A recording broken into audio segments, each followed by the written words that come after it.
요즘 우리나라 초등학생들의 장래희망 중 3위가 바로 유튜버라고 합니다. 그만큼 유튜브라는 플랫폼은 우리 삶에서 뗄래야 뗄 수 없는 것으로 자리 잡게 되었다는 의미기도 하겠죠. 수많은 사람들은 지금 이 순간에도 유명하고 인기 있는 유튜버가 되기 위해 다양한 분야에서 끊임없는 컨텐츠를 만들고 있습니다. 제가 왜 갑자기 이런 이야기를 하는지 궁금하실 분들이 많으실 텐데 그건 이번 이야기를 끝까지 보신다면 알 수 있으실 겁니다. 오늘 제가 다룰 사건은 실제로 일어난 일이며 그 내용 또한 상당히 끔찍하기 때문에 심약자분들은 되도록이면 시청을 하지 말아주셨으면 하는 바람입니다. 그럼 지금부턴 편안한 자세를 취하시고 저와 함께 이 끔찍한 비극 속으로 들어가 보시죠. 이 이야기는 2019년 7월 그리스 크레타 섬에서 열린 분자생물학 학술회의에서부터 시작됩니다. 이 학술회의에 참가하기 위해 전 세계에서 수많은 과학자들이 이곳 그리스 크레타 섬으로 모이게 되었는데 그 중에는 독일 막스 플랑크 연구소의 분자생물학자이자 미국의 과학자인 수잔 이튼이란 여성도 있었습니다. 1959년 미국 캘리포니아주에서 태어난 수잔은 분자생물학 분야에서 입지가 있는 과학자였기에 과거에도 이곳 그리스에서 열린 학술회의에 참가한 적이 있는 과학자였습니다. 그렇기에 이곳 크레타 섬은 그녀에게 친숙한 도시였으며 학술회의에선 그녀와 같은 분야에 있는 다른 전문가들을 만날 수 있는 최고의 장소였던 것입니다. 그렇게 학술회의에서 즐거운 시간을 보내던 수잔은 2019년 7월 2일 저녁 회의가 끝난 호텔의 로비에서 자신의 피아노 실력을 사람들에게 뽐낸 뒤 내일 보자는 인사를 하고 자신의 숙소로 돌아가게 되는데 이것이 그 회의에 참여했던 수잔의 동료들이 본 그녀의 마지막 모습이었습니다. 이날을 기점으로 24시간이 지나도 아무도 수잔과 연락이 닿지 않자 그녀의 친구들은 수잔에게 뭔가 심상치 않은 일이 일어났음을 눈치채게 됩니다. 그녀는 이 학술회의가 열리는 동안 한 번도 불참한 적이 없었고 평소 연락도 곧잘 되는 사람이었기 때문입니다. 이를 눈치챈 그녀의 주변 인물들은 곧장 그리스 경찰에 신고를 하게 되고 그 신고를 받은 경찰들은 그 즉시 그녀가 머물고 있던 호텔로 향하게 됩니다. 경찰들의 말에 따르면 처음 그녀의 호텔방에 들어갔을 땐 어떤 이상한 점도 발견할 수 없었다고 합니다. 그녀의 물품들과 옷들은 전부 제자리에 가지런히 놓여있는 것처럼 보여졌기 때문이었죠. 하지만 그녀의 호텔방 수색을 마친 경찰들은 이내 그녀의 운동화와 운동복이 사라졌다는 것을 눈치채게 됩니다. 주변 사람들의 말에 따르면 수잔은 59세라는 나이에도 불구하고 꾸준히 조깅을 하며 건강을 관리하던 여성이었다고 합니다. 그렇게 우리에게 주어진 단서들로 추리를 해보자면 수잔은 아마 그날 저녁 조깅을 하기 위해 길을 나선 이후로 실종된 것이 분명해 보입니다. 그녀는 어느 방향으로 조깅을 떠난 것이며 무슨 이유로 하루가 지난 시간 동안 자신의 숙소로 돌아오지 못하고 있는 것일까요? 마을 사람들을 상대로 수잔을 목격한 적 있냐 질문을 하던 경찰들은 그곳에 살고 있는 농부 몇 명으로부터 그녀가 실종된 당일 밤 도시 외곽으로 향하는 방향으로 조깅을 하던 것을 목격했다는 말을 듣게 되는데 그녀가 향하던 도시 외곽은 사람들이 거의 살지 않는 오지였을 뿐더러 길도 매우 험한 장소라고 합니다. 그 말은 즉슨 경찰들이 그녀를 찾는 일이 생각보다 어려워질 것이라는 뜻이기도 했습니다. 당시 크레타 섬의 낮 기온은 32.5도 정도로 햇빛은 매우 강렬했기에 그녀가 햇빛에 계속 노출되고 있는 상황이라면 열사병에 걸릴 위험까지 충분했기에 빠른 시간 내에 수잔을 찾아야 했습니다. 그녀는 조깅을 떠난 곳에서 길을 잃은 것일까요? 아니면 부상을 당해 숙소로 돌아오지 못한 채 도움을 기다리고 있는 것일까요? 경찰들의 계속되는 수색에도 불구하고 수잔의 모습은 그 어디에서도 발견되지 않았습니다.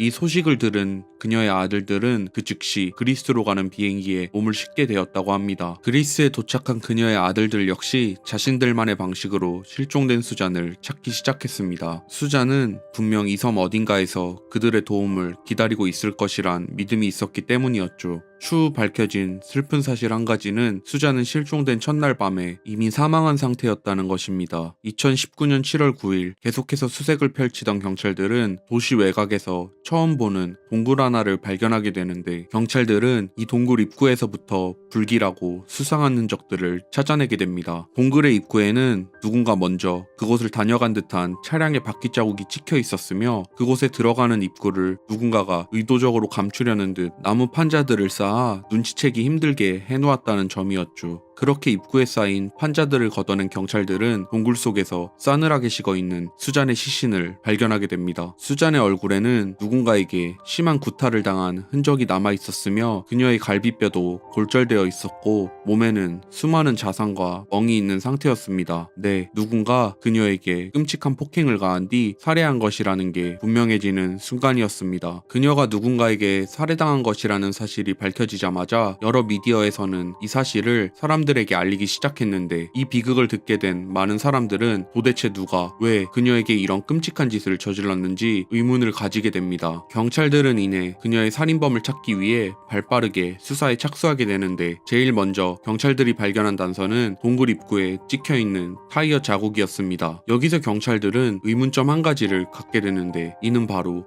그 동굴 입구에 수잔의 신발 자국은 하나도 찍혀있지 않았다는 점이었죠. 이를 통해 추측할 수 있는 점 한 가지는 그녀는 동굴로 살인범에 의해 옮겨졌다는 사실이었습니다. 문제의 동굴은 이곳에 살고 있는 주민들조차 존재 자체를 모르는 사람들이 대부분이었으며 그곳 입구에는 오직 차량 한 대의 타이어 자국만이 남겨져 있었기 때문에 사건이 일어난 시간대 이 동굴 근처를 지나간 차량들을 조사하기 시작했고 마침내 동굴에 찍힌 타이어 자국과 일치하는 차량 한 대를 찾아내게 됩니다. 그 차량의 주인은 이곳에서 농부를 하고 있는 27살의 청년 야니스 파라키스카스. 그는 두 딸을 가진 한 가정의 가장이자 주변 사람들에겐 친절하고 따뜻한 이웃으로 알려져 있었습니다. 야니스는 사건이 일어난 당일 자신이 동굴 근처를 차로 지나가긴 했지만 자신은 수잔의 죽음과 관련해 어떠한 일에서도 연관이 없다며 억울함을 호소하였습니다. 또한 자신은 그곳에 그 동굴이 존재하는지조차 몰랐다고 주장하였는데 그의 주장은 사실이었을까요? 야니스는 과거 유튜버가 되기 위해 노력하던 적이 있었습니다. 그의 유튜브 채널에 들어가 보면 도복처럼 보이는 옷을 입고 이상한 자세를 취하는 영상들이 남아있는 것을 볼 수 있는데 이는 사실 그가 운영하던 유튜브 채널의 메인 컨텐츠가 아니었습니다. 현재 영상들은 모두 삭제된 상태지만 그는 폐허 탐험을 하던 유튜버였습니다. 이제 느낌이 오시나요? 왜 그가 폐허 탐험 영상들을 모두 삭제한 것인지? 그가 삭제한 영상들 중 몇 개는 이전에 존재 여부조차 몰랐다고 주장했던 문제의 동굴 내부를 탐험하는 영상이었기 때문입니다. 이 사실을 눈치챈 경찰들은 그를 즉시 체포하여 신문을 하기 시작했는데 마침내 그는 모든 사실을 자백하게 됩니다. 그는 사건이 일어난 당일 밤 차를 몰고 집으로 향하던 중 길가에서 조깅을 하고 있던 수잔의 모습을 발견하게 되었다고 합니다. 이때 아니스는 갑자기 차로 그녀를 들이받고 싶다는 충동을 느꼈다고 말했으며 이를 즉시 실행에 옮기게 되었다고 합니다. 그렇게 자신의 차에 치여 쓰러진 수잔을 본 야니스는 그대로 차에서 내린 뒤 그녀에게 무차별적인 폭행도 가했다고 합니다. 이내 의식을 잃은 수잔을 자신의 트렁크에 싣고 동굴에 버려둔 채 집으로 돌아갔다고 합니다. 그는 이처럼 입에 담기도 힘든 끔찍한 짓을 벌이고도 집에 가서는 아무 일도 없다는 듯 가족들과 태연히 즐거운 시간도 보냈다고 하네요. 이와 같은 그의 진술들은 모두 사실임이 드러나게 되는데 실제 그의 차량 트렁크에서는 수잔의 혈흔이 검출되었다고 합니다. 이후 법정에서 야니스는 갑자기 수잔에게 벌인 끔찍한 짓은 자신이 아닌 악마가 한 짓이라며 심신미약으로 인한 감형을 깨했으나 이는 받아들여지지 않았고 그는 종신형을 선고받게 됩니다. 그의 주변 사람들은 하나같이 그는 친절하고 따뜻한 이웃이었다 주장하였는데 이게 정말 사실이었을까요?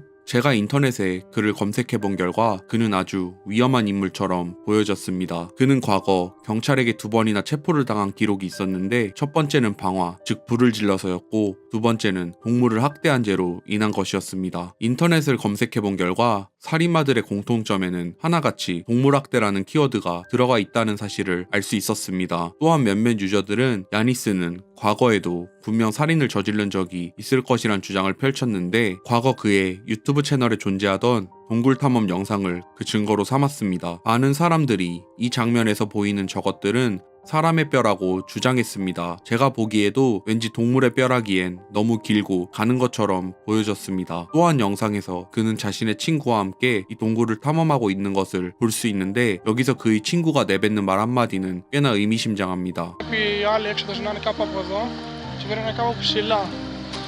지금 들으신 말을 우리나라 말로 번역해보자면 이 동굴이 지난번 네가 늙은 노인을 두고 온 그 동굴이야? 정도로 해석해볼 수 있는데 동굴에 흩어져 있던 정체불명의 뼈들과 그의 친구가 남긴 의미심장한 한마디. 아쉽게도 그리스 경찰들은 이에 대해서는 어떠한 조사도 하지 않았기에 여전히 의문으로만 남겨져 있습니다. 인터넷 유저들의 주장처럼 겉보기엔 이웃들과 가족들에게 따뜻했던 야니스는 사실 수차례 살인을 저지른 사이코패스 연쇄살인마일까요? 저는 분명 수잔이 그의 첫 번째 희생양은 아닐 것 같다는 생각이 드는데 여러분의 생각은 어떠신가요? 여러분들의 의견을 댓글을 통해 자유롭게 남겨주세요. 오늘 이야기는 여기까지입니다. 재미있게 보셨다면 좋아요와 구독 그리고 알림 설정까지 부탁드리겠습니다. 감사합니다.